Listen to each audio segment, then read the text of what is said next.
Baik. Bismillahirrahmanirrahim. Assalamualaikum warahmatullahi wabarakatuh. Alhamdulillahirrahmanirrahim. Salawat serta salam kami ucapkan kepada Nabi Muhammad SAW dan puji syukur kami panjatkan kehadirat Tuhan Yang Maha Esa karena sampai saat ini kita masih diberikan kesehatan. Pada kesempatan kali ini kami akan melakukan presentasi tugas besar mata kuliah Konservasi dan Manajemen Energi Listrik. Sebelumnya perkenalkan terlebih dahulu, saya sendiri Jujur Syahyudin bersama rekan saya. Saya Nijar Abdul Matin. Di sini kami akan mempresentasikan tugas besar tentang membedah jurnal mengenai konservasi dan manajemen energi listrik. Langsung saja kita melakukan presentasi.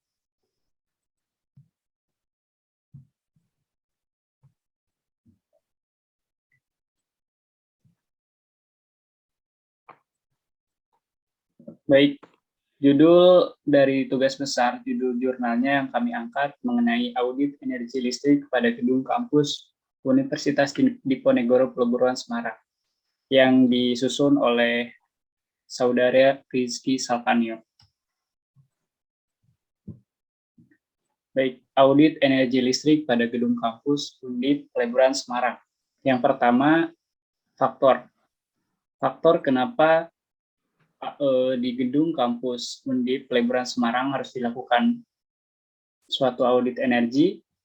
Yang pertama itu untuk peningkatan populasi dan pembangunan gedung baru, karena adanya pembangunan gedung baru. Yang kedua, penambahan beban listrik. Yang ketiga, ada perubahan fungsi ruangan. Yang keempat, ada penambahan pelangganan listrik. Dan yang kelima, ada tingkat kuat penerangan yang tidak memadai. Nah, adapun tujuan dari audit energi listrik pada gedung kampus Undip Peleburan Semarang, yang pertama untuk mengetahui sejauh mana efisiensi penggunaan energi listrik pada gedung kampus Undip Peleburan Semarang. Yang kedua, mencari cara untuk meningkatkan efisiensi penggunaan listrik pada gedung kampus Undip Peleburan tanpa mengurangi produktivitas dan kenyamanan penghuninya. Nah, adapun pedoman yang dilakukan pada jurnal ini, yang pertama adalah Standar Nasional Indonesia 03-6169, mohon maaf, Standar Nasional Indonesia 03-6196/2000 tentang prosedur audit energi pada bangunan gedung. Yang kedua, Standar Nasional Indonesia 03-6090/2000 tentang konservasi energi sistem tata udara pada bangunan gedung. Dan yang ketiga, Standar Nasional Indonesia 03-6197/2000 tentang konservasi energi sistem pencahayaan pada bangunan gedung. Nah, adapun manfaat dari audit energi listrik pada gedung kampus Universitas Diponegoro Peleburan Semarang, yaitu yang pertama mengetahui besarnya intensitas konsumsi energi listrik atau IKE. Yang kedua, mencegah pemborosan listrik tanpa mengurangi kenyamanan penghuni gedung. Dan yang ketiga, mengetahui profil penggunaan energi listrik. Dan yang terakhir, memberikan masukan kepada Universitas Diponegoro tentang peluang penghematan energi listrik. Langsung saja kita masuk ke prosedur audit energi pada bangunan gedung. Prosedur audit energi pada bangunan gedung dilakukan dengan dua cara, yaitu yang pertama dengan audit energi awal, dan yang kedua dengan audit energi secara rinci. Adapun audit energi secara awal dilakukan secara dua tahap, di mana tahap pertama yaitu pengumpulan dan penyusunan data energi bangunan gedung. Nah, pengumpulan dan penyusunan data energi bangunan gedung itu diantaranya yang pertama ada dokumentasi bangunan. Dokumentasi bangunan diantaranya denah bangunan gedung, kemudian ada denah instalasi pencahayaan bangunan seluruh lantai, dan kurva 1 garis listrik. Kemudian yang B, poin B, yaitu pembayaran rekening listrik bulanan. Dan yang C, poin C, yaitu tingkat hunian bangunan atau occupancy rate. Kemudian yang kedua dari audit energi awal, yaitu menghitung besarnya intensitas konsumsi energi atau IKE. Kemudian prosedur lanjutan dari prosedur audit energi pada bangunan gedung, yaitu audit energi secara rinci, di mana audit energi secara rinci dilakukan bila nilai intensitas konsumsi energi lebih besar dari nilai target yang ditentukan.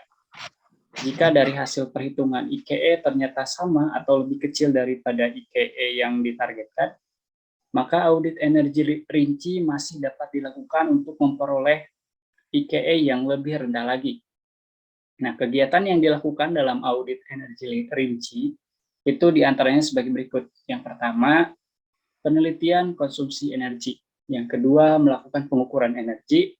Yang ketiga, melakukan identifikasi peluang hemat energi. Dan yang terakhir, melakukan analisis peluang hemat energi. Kemudian intensitas konsumsi energi atau IKE, listrik, dan standarnya. Jadi pada dasarnya IKE bangunan gedung itu ada standar yang mengatur apakah suatu bangunan gedung dinyatakan efisien atau tidak. Nah, pada kali ini ada dua jenis bangunan gedung yang dilakukan perbandingannya. Yang pertama, IKE bangunan gedung tidak ber-AC. Kriterianya efisien. Kriteria efisien ini dengan angka 0,84 sampai 1,67 kWh per meter persegi dalam 1 bulan. Dengan keterangannya, poin A, pengelolaan gedung dan peralatan energi dilakukan dengan prinsip konversi energi listrik. Poin B, pemeliharaan peralatan energi dilakukan sesuai dengan prosedur. Dan poin C, efisiensi penggunaan energi masih mungkin ditingkatkan melalui penerapan sistem manajemen energi terpadu. Kemudian, kategori lainnya yaitu cukup efisien, di mana pada kategori cukup efisien, yaitu pada angka 1,67 sampai 2,5 kWh per meter persegi dalam 1 bulannya. Dengan keterangan, poin A, penggunaan energi cukup efisien, namun masih memiliki peluang konservasi energi. Poin B, perbaikan efisiensi melakukan melalui pemeliharaan bangunan dan peralatan energi masih dimungkinkan. Selanjutnya yaitu kategori boros, di mana kategori boros terjadi pada angka 2,5 sampai 3,4 kWh per meter persegi dalam 1 bulannya. Dengan keterangan poin A, audit energi perlu dilakukan untuk menentukan langkah-langkah perbaikan sehingga pemborosan energi dapat dihindari. Kemudian poin B, desain pembangunan maupun pemeliharaan dan pengoperasian gedung belum mempertimbangkan konservasi energi.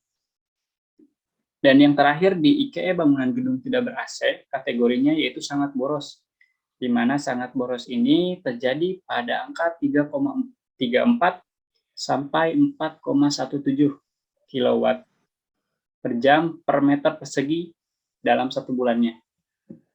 Nah, dengan keterangan instalasi peralatan desain, instalasi peralatan, kemudian desain pengoperasian dan pemeliharaan tidak mengacu pada penghematan energi. Poin B, agar dilakukan peninjauan ulang atas semua instalasi atau peralatan energi, serta penerapan manajemen energi dalam pengelolaan bangunan.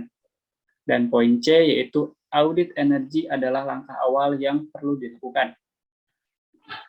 Nah, kemudian di jenis bangunan kedua, yaitu bangunan yang ber-AC atau gedung ber-AC. Kriterianya yang pertama itu ada sangat efisien, di mana sangat efisien ini terjadi pada angka 4,17 sampai 7,92 kWh per meter persegi dalam 1 bulannya. Dengan keterangan, poin A, desain gedung sesuai standar tata cara perencanaan teknis konservasi energi. Poin B, pengoperasian peralatan energi dilakukan dengan prinsip-prinsip manajemen energi. Kemudian kriteria kedua yaitu efisien. Efisien ini terjadi pada angka 7,93 sampai 12,08 kWh per meter persegi dalam 1 bulannya. Dengan keterangan, Poin A, pemeliharaan gedung dan peralatan energi dilakukan sesuai prosedur. Poin B, efisiensi penggunaan energi masih dimungkinkan bisa ditingkatkan lagi melalui penerapan sistem manajemen energi terpadu. Kemudian kriteria selanjutnya yaitu cukup efisien, di mana cukup efisien ini terletak atau terjadi pada angka 12,08 sampai 14,58 kWh per meter persegi dalam satu bulannya. Dengan keterangan, poin A, penggunaan energi cukup efisien melalui pemeliharaan bangunan dan peralatan energi masih dimungkinkan. Kemudian poin B, pengoperasian dan pemeliharaan gedung belum mempertimbangkan prinsip konservasi energi. Nah, selanjutnya yaitu kriteria agak boros, terletak pada angka 14,58 sampai 19,17 kWh per meter persegi dalam satu bulannya. Dengan poin A, audit energi perlu dipertimbangkan untuk menentukan perbaikan efisiensi yang mungkin dilakukan. Dan poin B, desain bangunan maupun pemeliharaan dan pengoperasian gedung dalam mempertimbangkan konservasi energi. Kemudian kriteria selanjutnya yaitu dikatakan boros apabila terjadi pada angka 19,17 sampai 23,75 kWh per meter persegi dalam satu bulannya. Dengan keterangan poin A, audit energi perlu dipertimbangkan untuk menentukan langkah-langkah perbaikan sehingga pemborosan energi dapat dihindari. Dan di poin B, instalasi peralatan dan desain pengoperasian dan pemeliharaan tidak mengacu pada penghematan energi. Dan kriteria terakhir dibangun gedung ber-AC yaitu dikatakan sangat boros apabila terjadi pada angka 23,75 sampai 37,5 kWh per meter persegi dalam satu bulannya. Yaitu dengan poin A, agar ditinjau ulang atas semua instalasi atau peralatan energi serta penerapan manajemen energi dalam pengelolaan bangunan. Dan poin B, audit energi adalah langkah awal yang perlu dilakukan.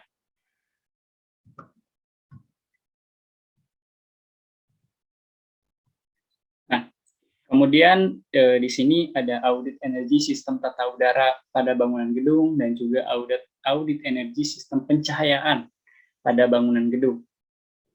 Untuk sistem tata udara bangunan gedung di kampus Undip Peleburan Semarang, kondisi suhu dan kelembaban dalam suatu ruangan sangat mempengaruhi kenyamanan penghuni yang berada di ruangan tersebut. Rasa nyaman dapat diperoleh apabila suhu ruangan berkisar antara 24 derajat Celcius sampai 26 derajat Celcius dengan kelembaban udara antara 50 sampai 70%. Nah, untuk mencapai kondisi yang diinginkan, maka digunakan peralatan penyejuk udara, misalnya kipas angin dan AC gitu. Nah, kemudian audit energi sistem tata udara bertujuan untuk mengetahui kondisi suhu dan kelembaban dalam satu ruangan dan mengetahui efisiensi penggunaan peralatan penyejuk udara. Kemudian pada sistem pencahayaannya, audit energi sistem pencahayaan bertujuan untuk mengetahui tingkat kuat penerangan dalam suatu ruangan. Tingkat kuat penerangan dalam suatu ruangan harus disesuaikan dengan jenis aktivitas di dalam ruangan tersebut. Jika aktivitasnya membutuhkan ketelitian yang tinggi, maka tingkat kuat penerangan yang dibutuhkan juga harus semakin besar.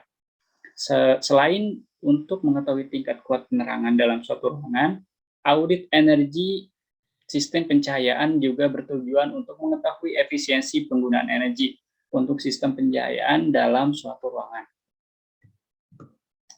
Nah, gambaran umum konsumsi energi listrik kampus Universitas Diponegoro Peleburan Semarang. Dari data rekapitulasi pembayaran rekening listrik diketahui bahwa konsumsi energi listrik kampus Undip Peleburan Semarang itu mengalami peningkatan setiap tahunnya. Konsumsi energi listrik terbesar itu terjadi pada bulan Juni tahun 2006, yaitu sebesar 239.657 kWh. Nah, selain itu juga diketahui bahwa pembayaran rekening listrik di kampus Undip Peleburan mengalami peningkatan setiap tahunnya. Bahkan pembayaran energi listrik kampus Undip di Peleburan Semarang itu setiap tahunnya di atas 1 miliar rupiah. Nah, untuk selanjutnya pembahasan mengenai audit energi awal. Untuk pembahasan ini akan disampaikan langsung oleh Saudara Anijar Abdul Matin. Kepada Anijar Abdul Matin, saya persilakan.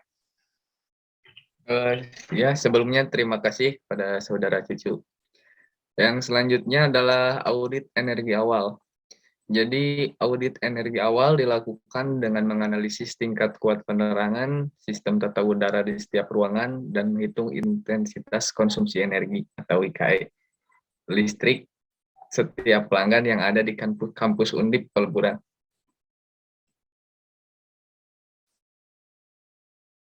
Bisa di next ya. Kemudian analisis tingkat kuat penerangan. Dari hasil penelitian diketahui bahwa sebagian besar aktivitas di kampus Undip dilakukan pada siang hari. Jadi ruangan-ruangan gedung kampus Undip tersebut masih menggunakan penerangan alamiah pada waktu siang hari. Lampu penerangan hanya dinyalakan pada saat dibutuhkan saja. Dari tabel 4.1 diketahui bahwa hampir semua ruangan yang ada di kampus Undip Peleburan tingkat kuat penerangannya berada di bawah standar yang telah ditetapkan dalam Standar Nasional Indonesia 03-6197-2000.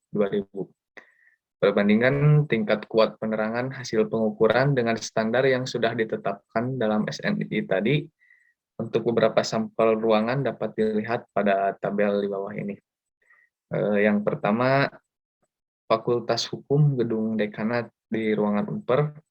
Lux-nya, jadi lux itu satuan dari iluminasi yang diukur ada 49 dan standarnya 350. Kemudian Fakultas Ekonomi, di gedung Fakultas Ekonomi, ruangan keuangan yang diukurnya 21,7, standarnya 350.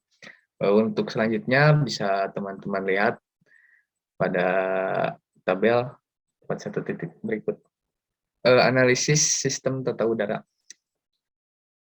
Jadi hasil perhitungan kapasitas AC yang ideal dan hasil pengukuran suhu dan kelembaban udara untuk beberapa sampel ruangan pada gedung kampus Undip dapat dilihat pada tabel 4.2 berikut. Saya bacakan beberapa saja untuk mempersingkat waktu. Yang pertama, Fakultas Hukum di gedung Dekanat, ruangan Unper, kapasitas AC-nya dalam PK hitungannya 4,4 dan terpasang 2, suhunya 29 derajat Celcius dan RH-nya 65%.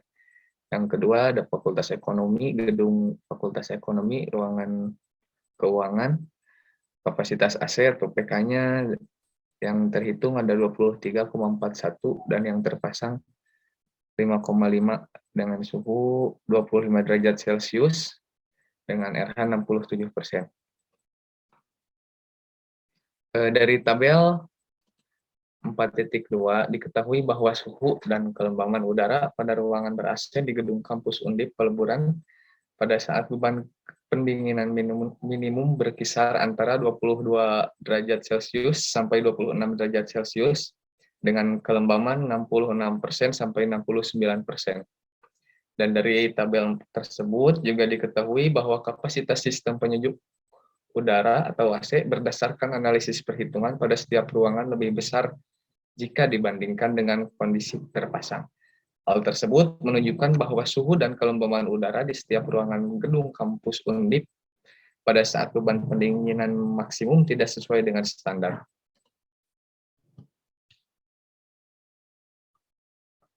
Yang selanjutnya adalah analisis intensitas konsumsi energi atau IKE listrik. Dari audit energi awal, dapat disimpulkan bahwa tingkat efisiensi konsumsi energi listrik pada gedung kampus Undip Peleburan belum dapat dihitung.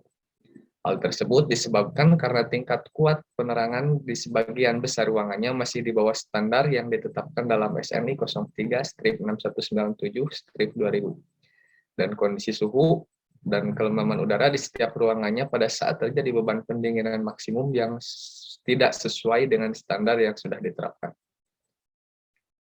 Jadi di tabel ini merupakan analisis IKE listrik. Yang pertama, pelanggannya Undip pasca sarjana dengan luas gedung 6.990,25 dengan jenis gedung ber-AC, IKE-nya 4,32 sampai dengan 6,2 dalam satuan kWh per meter persegi. Selanjutnya ada laboratorium bahasa Fakultas Sastra dengan luas gedung 713 meter persegi dan jenis gedung ber-AC dan intensitas konsumsi energi listriknya 4,77 sampai dengan 9,62. Kemudian ada LPPU Undip dengan luas gedung 533 dengan jenis gedung tidak ber-AC dan IKE-nya 0,16 sampai dengan 0,25. Untuk selanjutnya bisa teman-teman lihat dalam tabel tersebut. Kemudian ada audit energi rinci. Audit energi rinci dilakukan dengan penelitian terhadap beban-beban listrik yang disuplai oleh masing-masing pelanggan dan penelitian terhadap hasil pengukuran beban harian dari masing-masing pelanggan.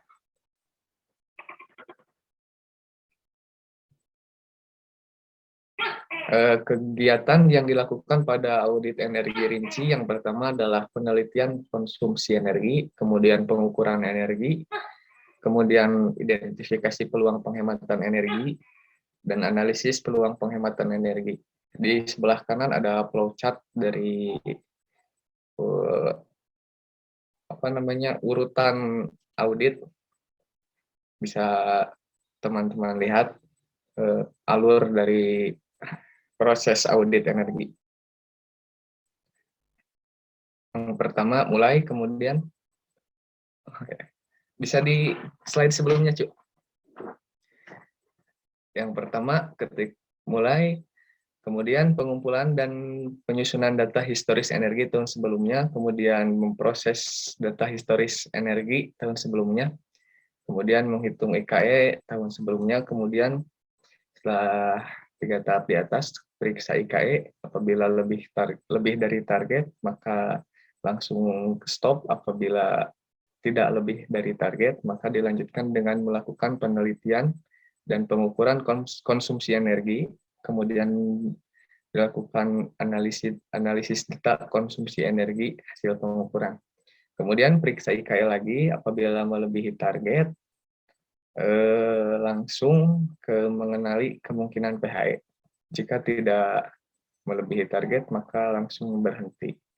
Kemudian jika melebihi target, mengenali kemungkinan PHE, kemudian analisa PHE, kemudian rekomendasi PHE, kemudian implementasi, kemudian diperiksa IKE lagi. Apabila sudah melebihi target, langsung berhenti. Kemudian apabila tidak melebihi, apabila melebihi dari target, bisa langsung kembali ke atas lagi ke tahap sebelumnya yang dapat teman-teman lihat pada gambar. Kemudian jika tidak melebihi target, bisa langsung berhenti. Next, tuh.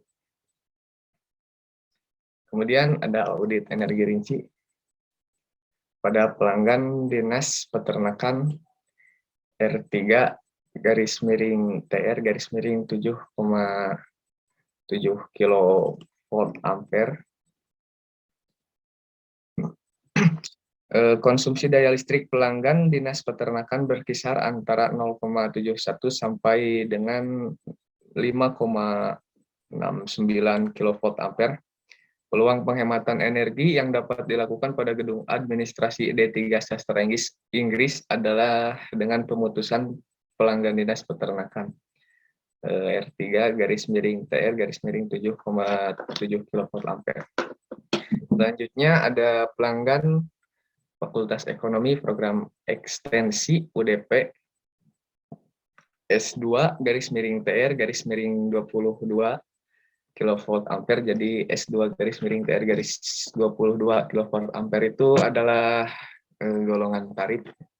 Dan pelanggan FE program komputer UDP S2 garis miring TR garis miring 22 kilovolt ampere Dari hasil pengukuran diketahui bahwa beban puncak pelanggan Undip pasca sarjana adalah 146,11 kVA. Hal ini menunjukkan bahwa konsumsi daya listrik pelanggan Undip pasca sarjana mendekati nilai kapasitas langganan, di mana kapasitas langganannya adalah 147 kVA. Kemudian selanjutnya ada pelanggan laboratorium Undip dengan golongan tarif S2 TR 53 kWA. Dari hasil audit awal diketahui bahwa sejak Januari 2006 sampai dengan Desember 2006, konsumsi energi listrik terbesar pelanggan laboratorium Undip adalah 2.120 kWh. Peluang penghematan energi yang dapat dilakukan adalah dengan penurunan kapasitas langganan dari 53 kVA menjadi 22 kVA. Kemudian selanjutnya audit energi rinci pada pelanggan lab akuntansi dan komputer Undip dengan golongan tarif S2 TR 82,5 kVA. Beban puncak pelanggan lab akuntansi dan komputer Undip sebesar 21,88 kVA. Jika dibandingkan dengan kapasitas langganannya, yaitu 82,5 kVA, maka penggunaan pelanggan lab akuntansi dan komputer tidak efisien. Peluang penghematan energi yang dapat dilakukan adalah dengan penurunan kapasitas langganan. Selanjutnya ada pelanggan Fakultas Ekonomi dengan golongan tarif S2 TR 147 kVA. Beban puncak pelanggan Fakultas Ekonomi adalah 87,21 kVA. Jika dibandingkan dengan kapasitas langganannya, yaitu 147 kVA, maka penggunaan pelanggan Fakultas Ekonomi tidak efisien. Peluang penghematan energi yang dapat dilakukan adalah dengan penurunan kapasitas langganan. Selanjutnya ada pelanggan Fakultas Ekonomi dengan kapasitas langganan 147 kVA. Beban puncaknya adalah 18,51 kVA. Jika dibandingkan dengan kapasitas langganannya, maka penggunaan pelanggan gedung Fakultas Ekonomi belum efisien ya, karena masih jauh. Kemudian pelanggan sastra ekstensi dengan kapasitas langganannya 22 kVA. Beban puncak pelanggan sastra ekstensi adalah 13,59 kVA. Jika dibandingkan dengan kapasitas langganannya yaitu 22 kVA, maka penggunaan pelanggan sastra ekstensi tidak efisien. Peluang penghematan energi yang dapat dilakukan adalah dengan penurunan kapasitas langganan. Kemudian selanjutnya ada pelanggan Fakultas Ekonomi dengan kapasitas langganan 147 kVA. Beban puncak pada lab Fakultas Sastra Undip adalah 20,63. Mohon maaf, mungkin ada kesalahan dalam membuat PowerPoint. Jadi beban puncak di Fakultas Ekonomi itu, sebentar saya lihat dulu.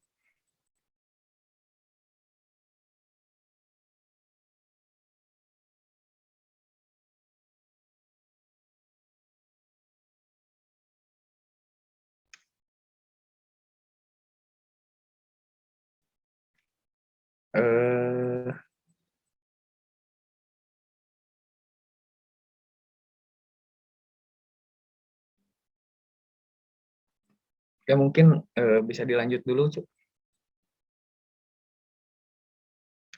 Selanjutnya adalah rekomendasi. Untuk rekomendasi, yang pertama ada langkah-langkah untuk mengurangi konsumsi energi listrik pada sistem penerangan.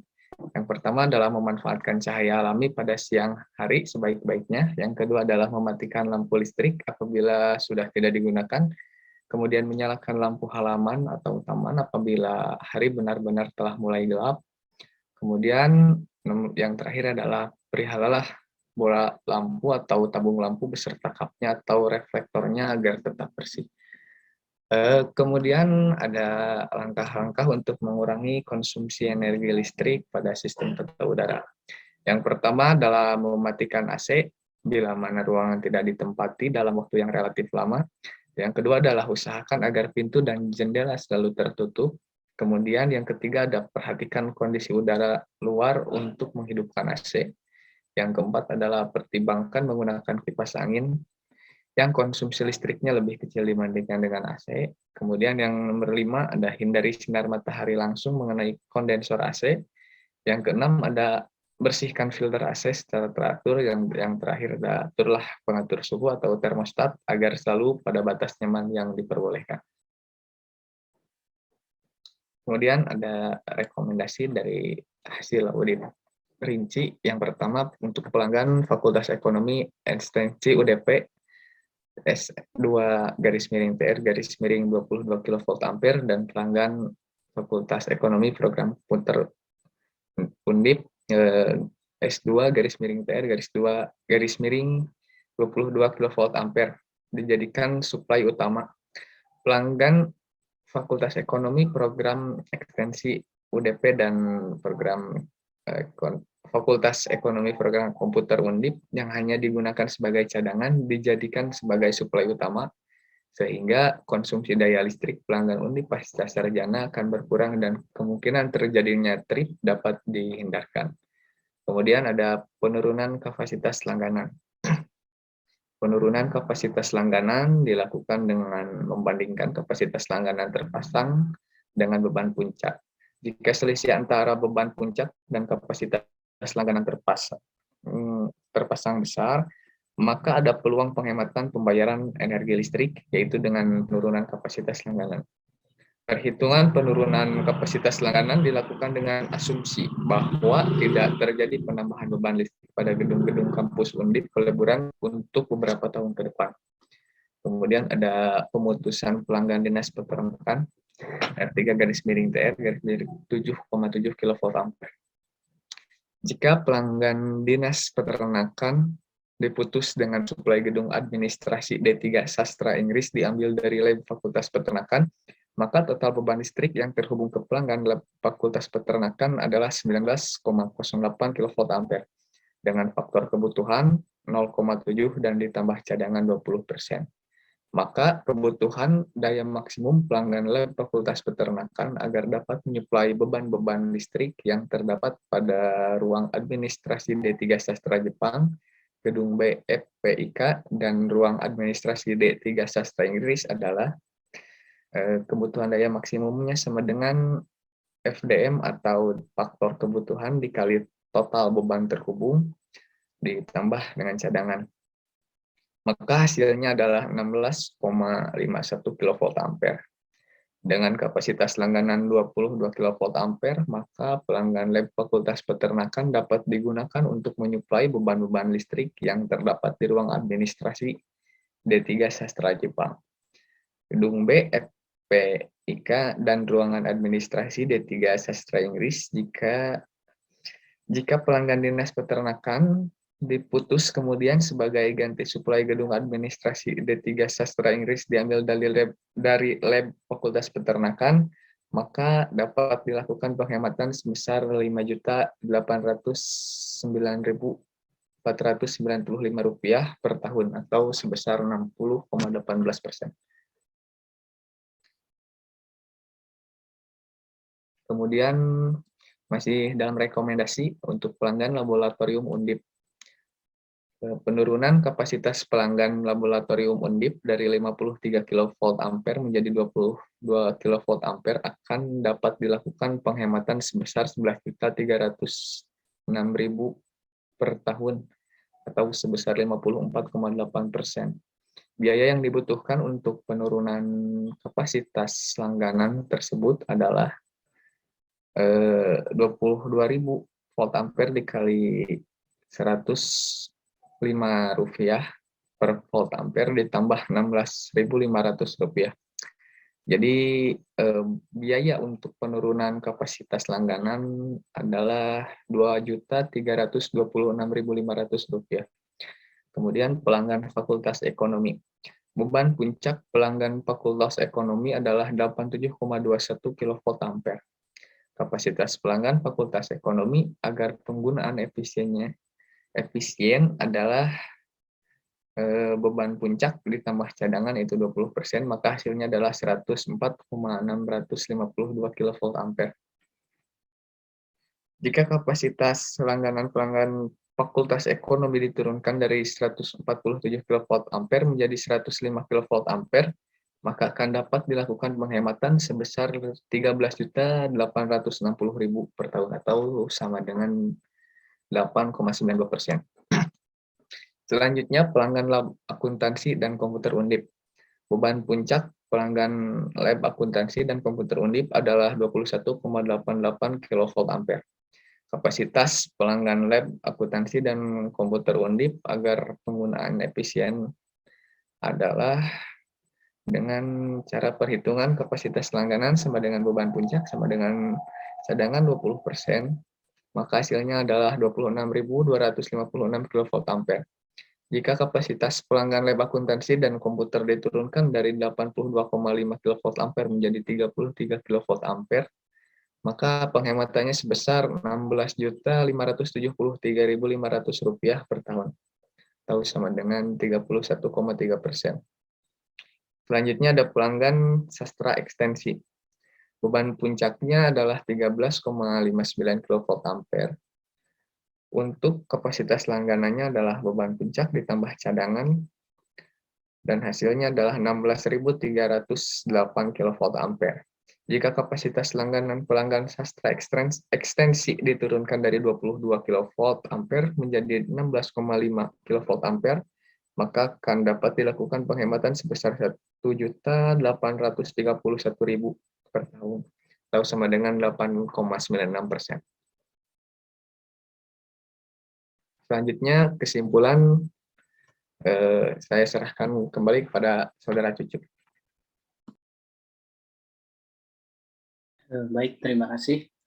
Nah, sekarang untuk kesimpulan dari audit energi pada bangunan gedung kampus Undip Peleburan Diponegoro. Yang pertama itu intensitas konsumsi energi atau IKE listrik setiap pelanggan yang ada di kampus Undip Peleburan sebagian besar itu termasuk kriteria efisien.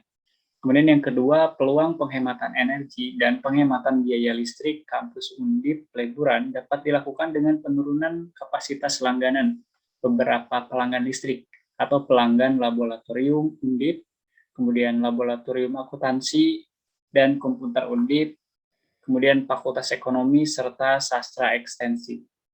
Yang ketiga, suhu dan kelembaban udara setiap ruangan ber-AC di gedung kampus Undip Peleburan pada saat beban pendinginan minimum sudah memenuhi standar dan cocok untuk kegiatan perkantoran dan perkuliahan.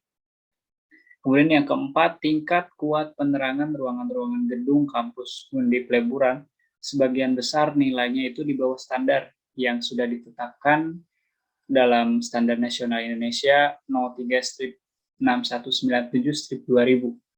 Dan yang terakhir, walaupun intensitas konsumsi energi atau IKE listrik pada bangunan gedung kampus Undip Peleburan sudah termasuk kriteria efisien dan kondisi suhu serta kelembaban udara pada ruangan ber-AC pada saat beban pendinginan minimum sudah memenuhi standar, tetapi gedung kampus Undip Peleburan Semarang sendiri belum dapat dikatakan hemat energi karena tingkat kuat penerangan pada setiap ruangannya itu masih di bawah standar. Nah, itu adalah presentasi tugas besar kami mengenai bedah jurnal yang kami angkat itu mengenai audit energi pada bangunan gedung kampus Undip Peleburan Semarang. Kurang lebihnya kami mohon minta maaf atas kesalahan yang disengaja maupun tidak disengaja. Kami berharap presentasi ini dapat menambah pengetahuan saudara atau rekan-rekan yang menonton video ini tentang konsumsi energi listrik di gedung kampus Undip Peleburan Semarang. Ditutup saja presentasi kali ini. Terima kasih. Billahi taufiq wal hidayah. Wassalamualaikum warahmatullahi wabarakatuh.